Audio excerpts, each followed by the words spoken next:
Okay, so I want you to think back to when Sword and Shield was coming out, and they first announced that Megas and Z moves weren't going to be in the game. Personally, Z moves wasn't really a thing that I was too into, but the Megas is what really hit home for me. I've said it before, and I'll say it again.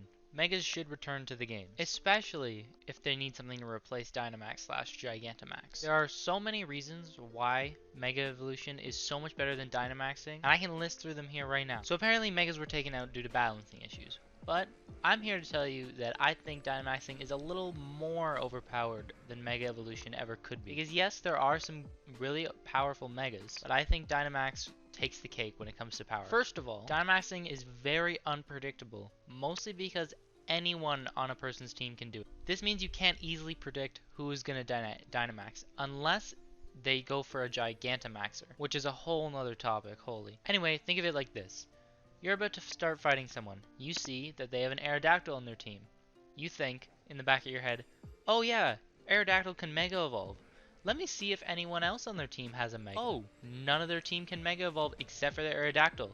I'm going to predict that they're going to Mega Evolve. And chances are that's what's going to happen because everyone had a Mega on their team. So you could kind of predict it in a way mid-combat, but I'd say most of the time you don't see it coming, just like Dynamaxing. But I think Dynamaxing is a little worse because everyone can do it. Along those same lines, it is, I think, very important that we keep in mind that Mega Evolution is just cooler because it's exclusive. With the exclusivity, it can take some older Pokemon that aren't so loved. You know, I'm not sure, it's just me. I never liked Pinsir.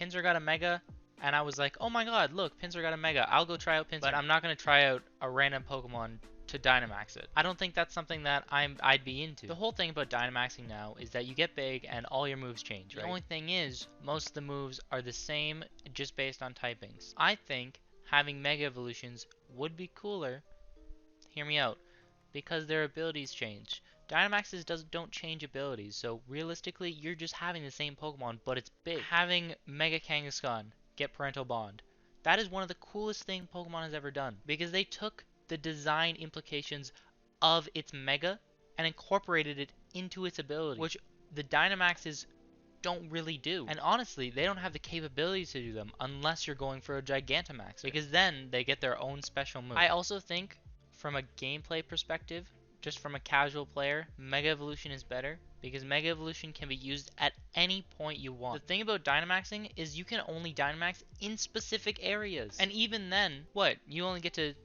do it once. Some people would argue that because Dynamaxing has this rarity aspect to it, and that you can only use it in a couple areas, it gives it that, oh, mysterious vibe, you know, I want to Dynamax because I can't do it normally. But what they're really missing out on is the casual experience, and not many people are going to be able to Dynamax that often. Realistically, in Sword and Shield, the only times you're going to Dynamax in the entirety of the game is for the gym battle. Unless you go around doing the den raids, then you're not Dynamaxing at any other point. Not even your rival battles have Dynamaxing. The only time your rival battle has Dynamaxing is in the very last time you fight it. Like during the whole Elite Four weird thing, you know. Okay, I know what you're about to think. Hey Dimitri, Dynamaxing do change their forms from Gigantamaxing. Well, here's where you're wrong. Have you ever looked at Gigantamax Pikachu? He's just fat. The designs for Megas sure can be a little awkward at first, but you get used to them and you learn to love them. I don't think I'd ever love a long Meowth. Like, that's just a meme. And then the fat Pikachu. Like, sure, there was Mega Audino who barely changed at all, but like that's one of them that I can think of off the top of my head. I can't think of many Megas that I'm like, oh, that looks really stupid. But I can think of a couple Gigantamaxes. Another thing balance-wise is that they took the idea that you need to hold a specific item to gain this power and took that away. You no longer need to hold an item to get a Dynamax or a Gigantamax. Because for Megas, you needed to have those Mega Stones, and then for Z moves, you needed to have Z Crystals. So you couldn't give your Pokemon another item to make them even more powerful. And when you have a Dynamax Pokemon, they can still hold an item, like an Assault Vest, a Choice Scarf, something like that. And that just brings their power level even higher. Because I know me personally, when I was playing through Sword and Shield, I would Gigantamax, and each turn, I would murder a gym leader's Pokemon. I think that having a Pokemon hold an item to achieve Dynamax is kind of making it even more overpowered.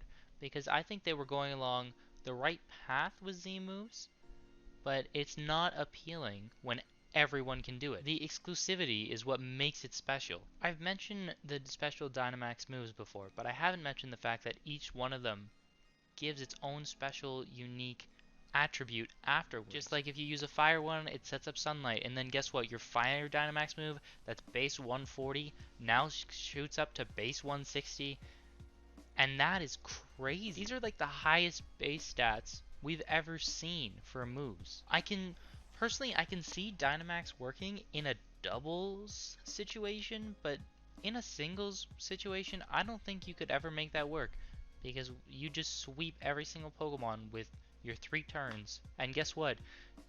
Unless you counter it with another Dynamax, you lose 3 Pokemon, then you Dynamax yours, then the opponent loses 3 Pokemon. Another great thing is that Pokemon that were being used that got Megas, like Mawile and Metachan, where did they go now?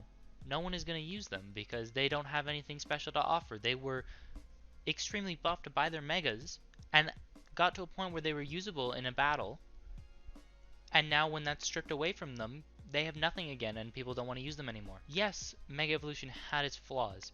They should have been giving Megas to more Pokemon who needed Megas and not Pokemon who were fan favorite Pokemon. Like, there's no reason why Charizard should have gotten 2, and no reason why Mewtwo should have gotten 2. You could have given those Megas to other Pokemon. You know, Pokemon who need that extra buff. Anyway, that's kind of all I have to say on the situation. I do think that Megas are better than Dynamaxing, but I do think Dynamaxing does a few things better than Mega. If you agree, definitely let me know in the comments. I do want to know you guys' opinions. Anyway, thank you all for watching.